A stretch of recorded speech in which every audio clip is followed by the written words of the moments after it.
যারা 4টা ধরবে, যারা 6টা ধরবে, যারা 12টা ধরবে, যারা 126টা ধরবে, যারা আরো বেশি ধরবে, যারা কম বেশি করবে, তারা পথভ্রষ্ট হবে, তারা মিসগাইড হয়ে যাবে।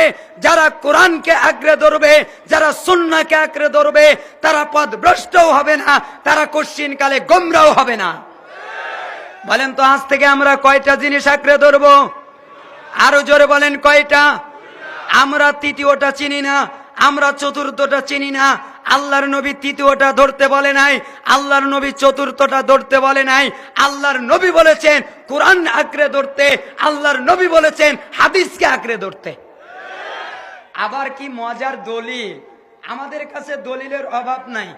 কয় যে কে বলেছে 3টা মানা যায় না, কে বলেছে 4টা মানা যায় না, কে বলেছে আলেম মানা যায় না, কে বলেছে উলামা মানা যায় না, কে বলেছে কর্তৃত্বের অধিকারীদের মানা যায় না? আল্লাহ বলেছেন। আল্লাহ কিভাবে বলেছেন?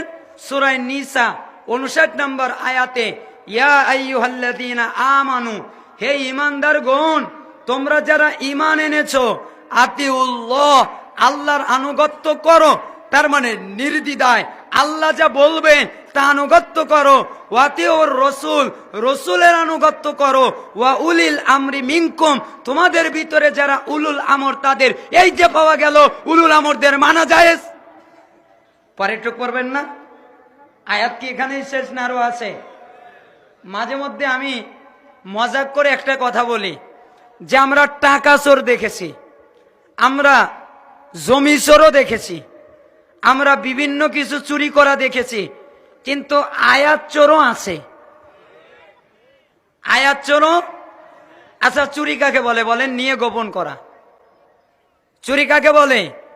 একটা জিনিস নিয়ে গোপন করে রাখা, না জানানো, না বলে নেওয়া, তাই তো চুরি নাকি? নাকি বলে নেওয়া চুরি? চুরি কাকে মনে করেন? না বলে নেওয়া। তো না জানিয়ে রেখে দেওয়া, যতটুকু আমার পক্ষে টিকবে ততটুকু নেওয়া, যতটুকু আমার বিরুদ্ধে যাবে ততটুকু নেব না। এই জন্য ইবনুল কাইয়িম রাহিমাহুল্লাহ বলতেন যে বিদাতীরা যে আয়াত থেকে দলিল দেয়, তুমি ওই আয়াত ছাড়া অন্য আয়াত গবেষণা করো না। কেন? ওই আয়াতেই ওর জবাব। মানে বিদাতীদের দলিল খোঁজার জন্য অন্য আয়াত খুঁজতে হয় না, দেখবেন খুঁজে খুঁজে ওরা কোন আয়াত বলে, ওই আয়াতটাই পড়বেন, আগে পিছের আয়াত পড়বেন, তাহলে তার দলিল পেয়ে যাবে।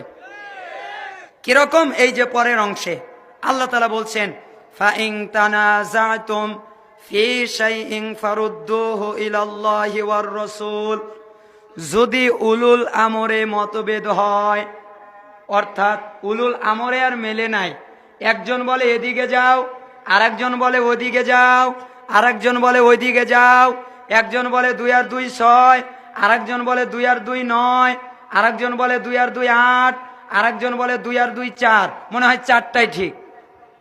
কয়টা ঠিক? একটা ঠিক। তো এরকম বিভিন্ন দলে বিভক্ত হয়ে যাবে।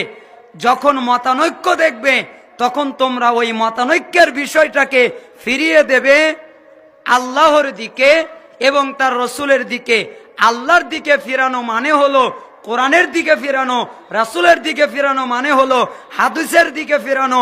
ইন কুনতুম তুমিনুনা বিল্লাহি ওয়াল ইয়াউমিল আখির, যদি তোমরা সত্যিকার ভাবে আল্লাহর প্রতি ঈমান আনো, আখিরাতের প্রতি ঈমান আনো, তাহলে মতানৈক্য দেখলেই আল্লাহ এবং রসুলের দিকে ফিরিয়ে দিবে। আবার আল্লাহ তাআলা কি বলছেন?